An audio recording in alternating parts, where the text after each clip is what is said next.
అందరికీ నమస్కారం. కార్యక్రమం ప్రారంభించే ముందు గురువు గారు బ్రహ్మర్షి పత్రి గారికి ఒక్కసారి మనం ధన్యవాదాలు చెప్పుకుందాం.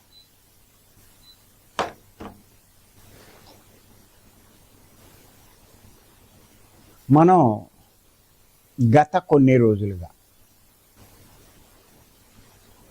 ఉపమాన ధ్యాన సందేశాలు చెప్పుకుంటున్నాం. ఈరోజు ఇంకొక ఉపమానం గురించి చెప్పుకున్నాం. రాసుకొని చెప్తాను. గరిట 10 ఏళ్ళు పప్పులో ఉన్నా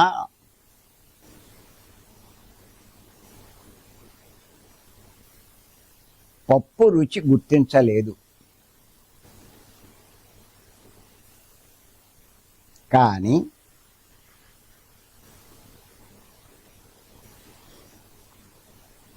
నాలుక తాకగానే రుచి తెలుసుకోగలదు. అలాగే అజ్ఞాని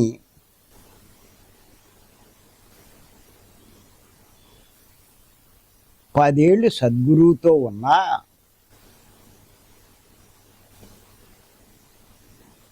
ఆయనను అంటే ఆయన జ్ఞానాన్ని గుర్తించలేడు. కానీ కొద్దిపాటి జ్ఞానం ఉన్నా చూసి చూడగానే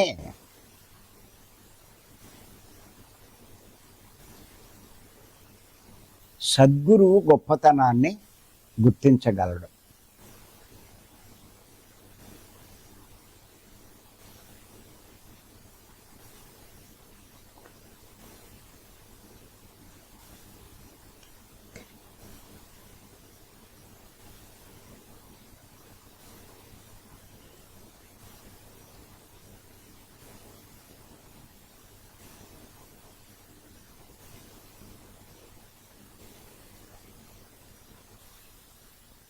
ఇది ఉపమానం.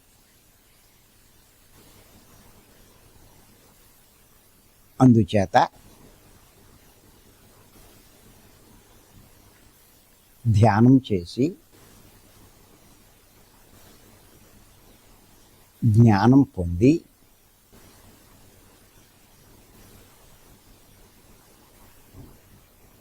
సద్గురువుని గుర్తించండి.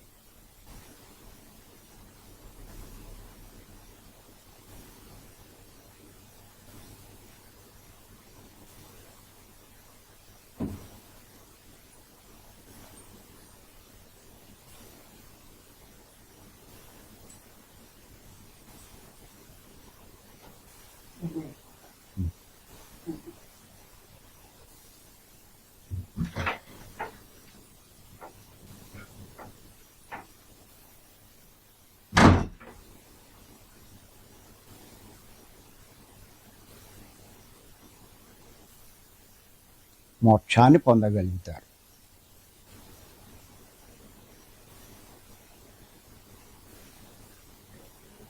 ఒక్కసారి దీని గురించి వివరించుకున్నాం. గరిట 10 ఏళ్ళు పప్పులో ఉన్నా పప్పు రుచి గుర్తించలేదు. ఆ పప్పులో ఆ గరిటి పప్పులోనే ఉంటుంది.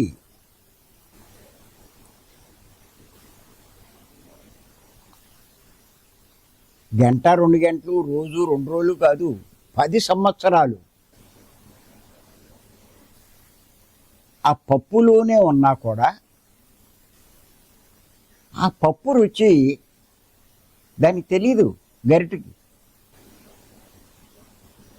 కానీ నాలుక తాకగానే పప్పు రుచి తెలుసుకుంటుంది.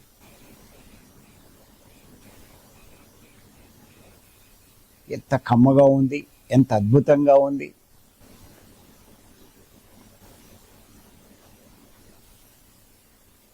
అని చెప్పి తెలుసుకోగలుగుతుంది నాలుక.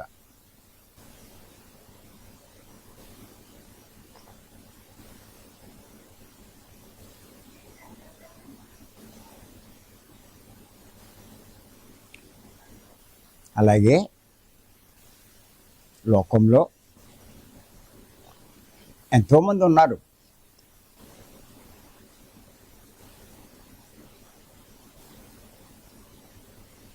కానీ వారికి సద్గురువు ఎవరో, మామూలు మనుషులు ఎవరో తెలీదు. అజ్ఞానంలో ఉన్న వాళ్ళకి అంచేత ఆయన గుర్తించలేరు.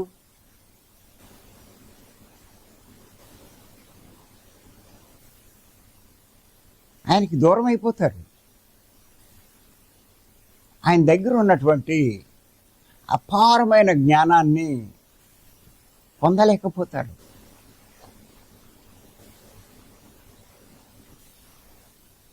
ఒక రకంగా ఆ జన్మనే వృధా చేసుకున్నవారు అవుతారు.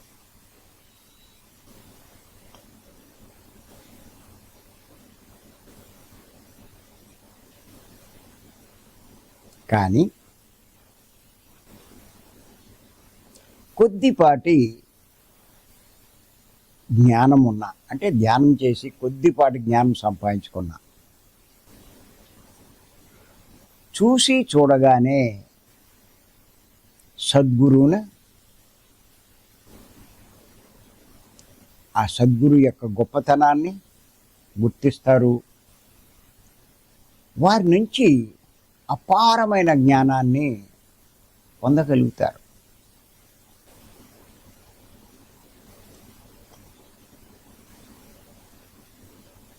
మీరు గమనించండి, మరి నిజంగా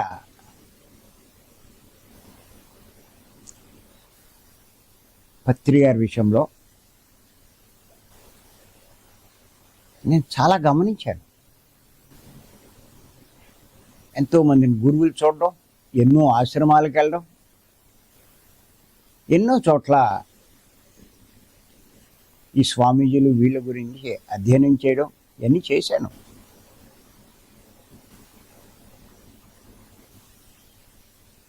కానీ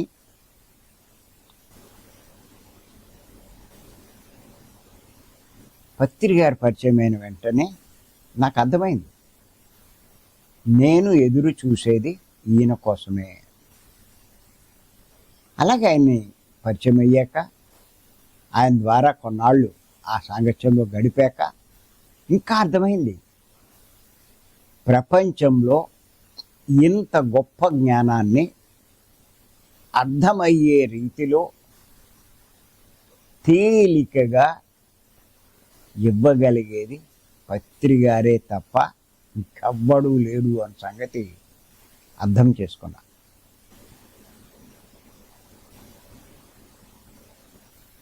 మరి అంత అర్థమైంది కాబట్టే కోట్లు సంపాదించే వ్యాపారం వదిలిపెట్టేయడం జరిగింది. డబ్బు ఎవరికి చేదండి, ఎంత వస్తున్నా ఇంకా రావాలంటారు.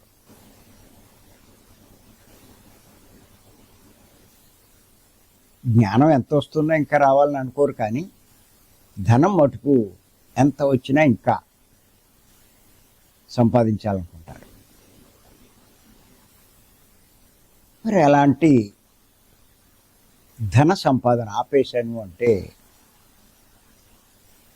సద్గురువుని గుర్తించబట్టే, పత్రి గారిని నేను గుర్తించబట్టే. ఓసారి పత్రి గారు మా మేడం చేత పిరమిడ్ పార్టీలో ఎమ్మెల్యేగా నామినేషన్ వేయించారు. ఆ సందర్భంగా భీమవరంలో ర్యాలీ చేశాం, కొన్ని వీధులు తిరిగాం. పత్రి గారు కూడా రావడం జరిగింది. ఆయన కూడా తిరుగుతూ ఉంటే నాకు ఆశ్చర్యం వేసింది. సందర్భంలో అనుకున్నాను, ఏంటి భగవత్ స్వరూపమైనటువంటి ఆ భగవంతుడే వీళ్ళందరి ఎదురుగుండా నడుచుకుంటూ వెళ్తూ ఉంటే ఒక్కడూ గుర్తుపట్టడేటి, ఎవరి పనులు చేసుకుంటున్నారు.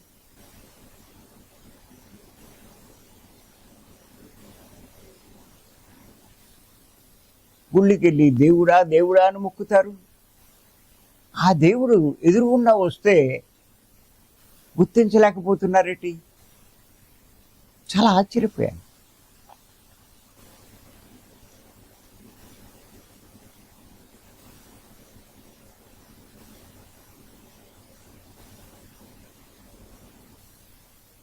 పత్రికతో అన్నాను నేను, వీళ్ళంతా ఎంత మూర్ఖులండి, మిమ్మల్ని గుర్తించలేకపోతున్నారు అంటే నవ్వి ఊరుకున్నారు ఆయన.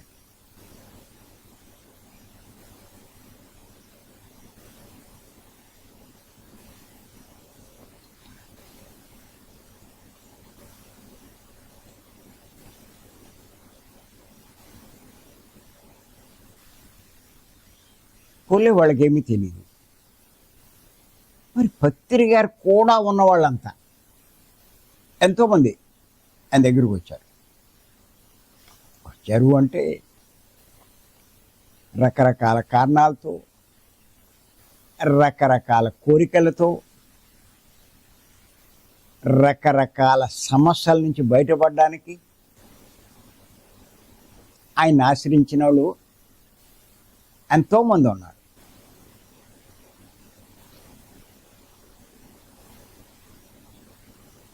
ఆయన అనుసరించేవారు, ఆయన కూడా ఉండేవారు.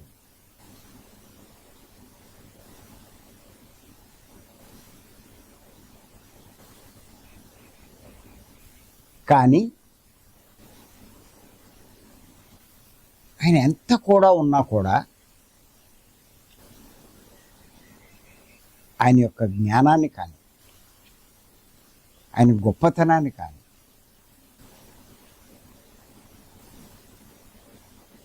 వాళ్ళు గుర్తించలేకపోయారు. ఆయన ద్వారా పొందే లాభాల కోసం ఆయన ఆశ్రయించారు, కానీ ఆయన కూడా ఉన్నారు, కానీ ఆయన జ్ఞానాన్ని పొందడానికి ప్రయత్నించలేదు. బ్రహ్మజ్ఞానం పొందినవాడైన.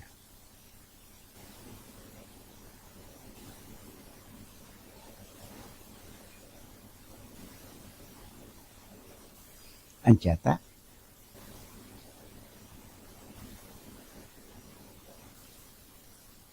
ఆయన కూడా ఉన్నంత మాత్రాన ఆ జ్ఞానం పొందుతారన్నది వాస్తవం కాదు.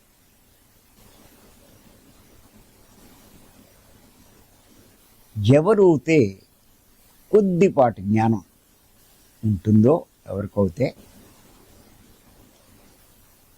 వారు ఆయన్ని గుర్తిస్తారు.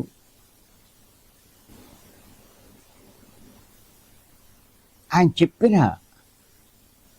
ప్రతి సందేశం, ప్రతి మాట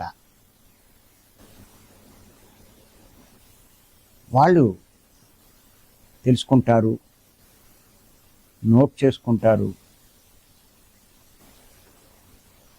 దాన్ని అర్థం చేసుకుంటారు, ఆచరణలో పెడతారు. వారు కూడా జ్ఞానవంతులు అవుతారు. అదే చేశాను నేను. ఆయన పరిచయం అయినప్పటి నుంచి ఎక్కడికి వెళ్ళినా ఆయన కూడా ఉన్నప్పుడు నా జేబులో ఓ పాకెట్ నోట్బుక్, పెన్ను ఉండేది.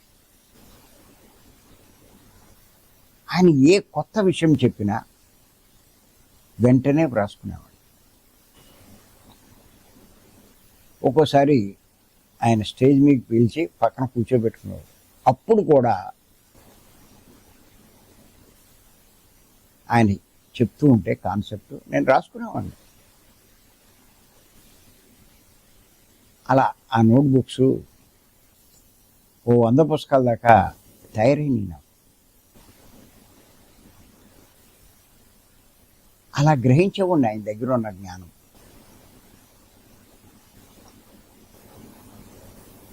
మళ్ళీ అవన్నీ కూడా ఒక డైరీలో పెట్టేవాడిని.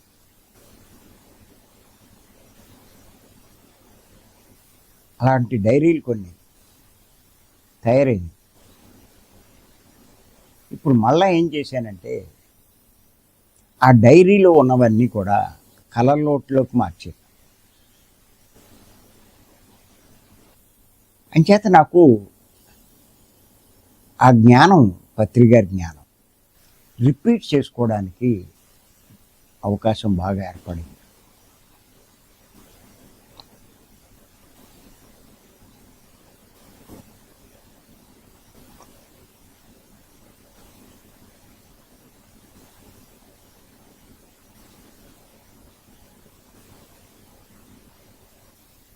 ఇప్పుడు కూడా నేను చూస్తున్నాను, ఎన్నో చోట్లకి వెళ్తున్నాను, నేను ఎన్నో విషయాలు బోధిస్తున్నా. కానీ కొద్దిమందే నేను బోధించినటువంటి జ్ఞానాన్ని అర్థం చేసుకోగలుగుతున్నాడు.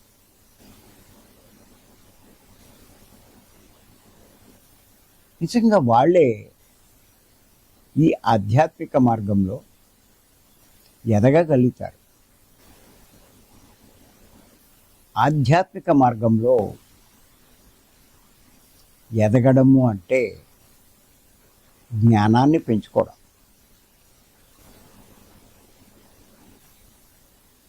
రాత్రి పగలు ధ్యానం చేయడం కాదు, జ్ఞానాన్ని పెంచుకోవడం.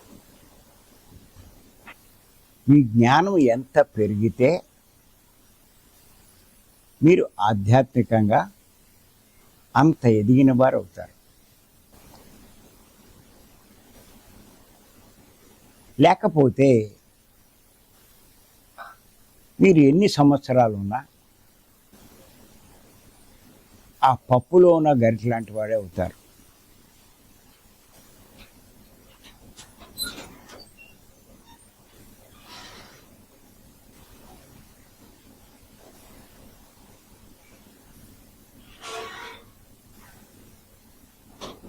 నాకు అదే ఆశ్చర్యం వేస్తుంది కొంతమందిని చూస్తే. ఇన్ని సంవత్సరాల నుంచి పత్రికతో ఉంటారు వీళ్ళు, ఏంటి వీళ్ళ ప్రవర్తన ఇలా ఉంటుంది అంటే నాకు అప్పుడు అర్థమయ్యేది, వీళ్ళు పప్పులో గరిటెలాంటి వాళ్ళు.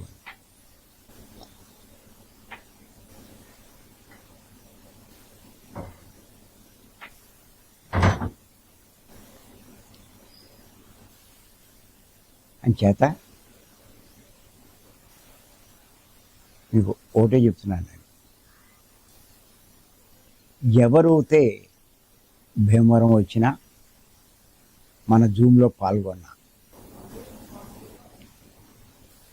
అమ్మ కానీ నేను కానీ చెప్పే జ్ఞానం అర్థం చేసుకోగలిగితే మీరు వదిలిపెట్టరు.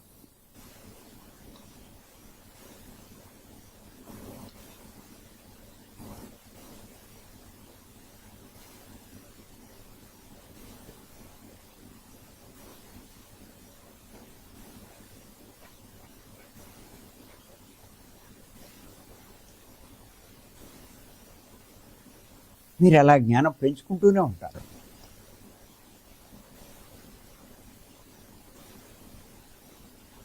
నా లెక్క ప్రకారం మన జూమ్లోకి వచ్చేవాళ్ళంతా నాలిక లాంటి వాళ్ళు.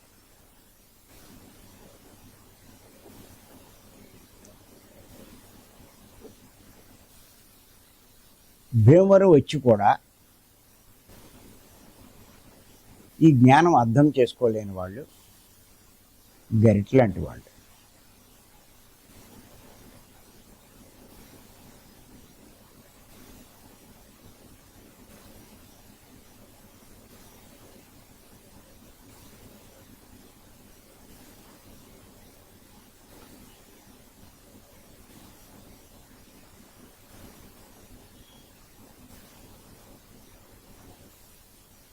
అంచేత ఇప్పుడు మనం బోధించేవి కానీ, మన పుస్తకాలు కానీ, లేకపోతే మన వీడియోలు కానీ అర్థం చేసుకోగలుగుతున్నారు అంటే మీలో కొద్దిపాటి జ్ఞానం ఉన్నట్లు లెక్క. అది గత జన్మ సంస్కారం అవ్వచ్చు, లేకపోతే ఈ జన్మలో మీరు పొందిందేనా అవ్వచ్చు. అది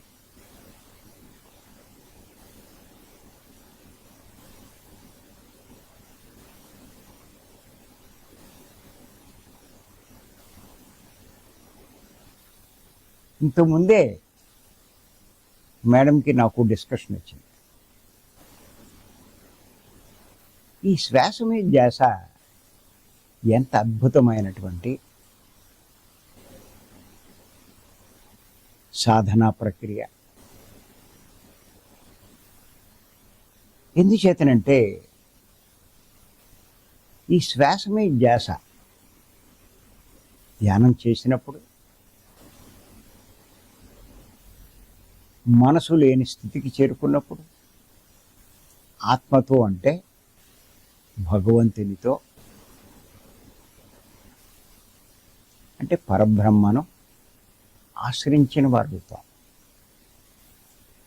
ఎవరైతే పరబ్రహ్మను ఆశ్రయించారో వాళ్ళు జన్మ లేని స్థితి అంటే మోక్షాన్ని పొందడానికి అవకాశం ఉన్నవాళ్ళు.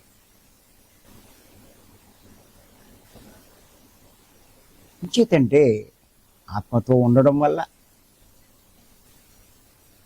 ఆ పరబ్రహ్మ యొక్క జ్ఞానం వీళ్ళు కూడా పొందగలుగుతారు. ఆ జ్ఞానం పెరిగే కొద్దీ సమస్తము వీళ్ళు తెలుసుకుంటారు. కర్మలు కూడా రహితం చేసుకుంటారు. చివరికి మోక్షాన్ని పొందుతారు. ఎందుకు మనం చెప్తున్నా కూడా వీళ్ళకి అర్థం కావట్లేదు అంటే వీళ్ళకి ఇంకా అర్హత రాలేదు అని అనుకున్నాం. లేకపోతే ఇంతకు మించి సాధన ఏముంది చెప్పండి. ఆత్మను ఆశ్రయించగలిగే సాధన ఇంకొకటి ఏది ఉంది అంటే ఏది కనబడదు. కానీ రకరకాల సాధనలు చేస్తూ దానితోటే తృప్తి పడిపోతున్నారు.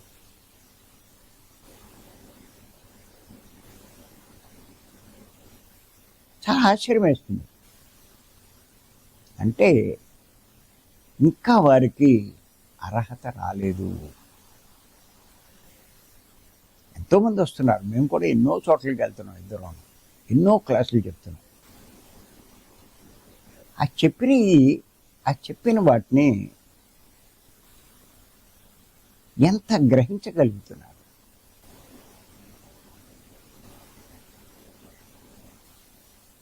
కొంతమంది వినరు, కొంతమంది వ్రాసుకోరు, కొంతమంది వ్రాసుకున్నా అర్థం కాదు. ఎవడో ఒకడో ఇద్దరో వ్రాసుకుని దాని గొప్పతనం అర్థం చేసుకుంటారు.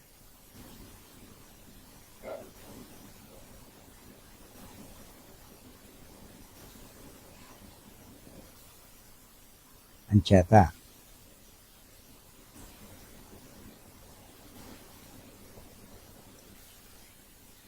మనం పప్పులో ఉన్న గరిట్లా ఉండకూడదు. పప్పును రుచి చూడగలిగే నాలికలా తయారు కావాలి.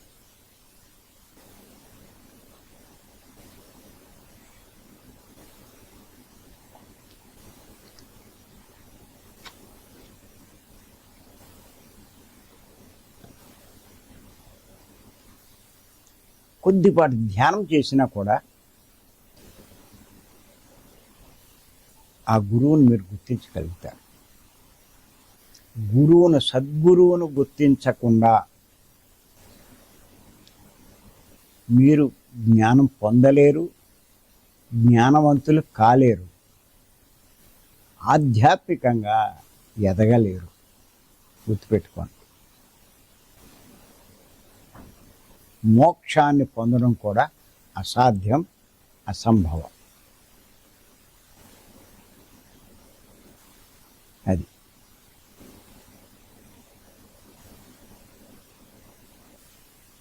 అంచేత చాలా అద్భుతమైన ఉపమానం అండి ఇది. చాలా అద్భుతమైన ఉపమానం. ఇంకేదో ఈ మార్గంలోకి వచ్చేసినంత మాత్రాన, ఏదో కాసేపు ధ్యానం చేసినంత మాత్రాన మీరు ఎదిగిపోయినట్టు కాదు, గొప్పవాళ్ళు అయిపోయినట్టు కాదు. అసలు మీకు ఇంకో పని చేయబుద్ధి కాదండి. ఈ జ్ఞానం యొక్క గొప్పతనం మీరు తెలుసుకుంటే అది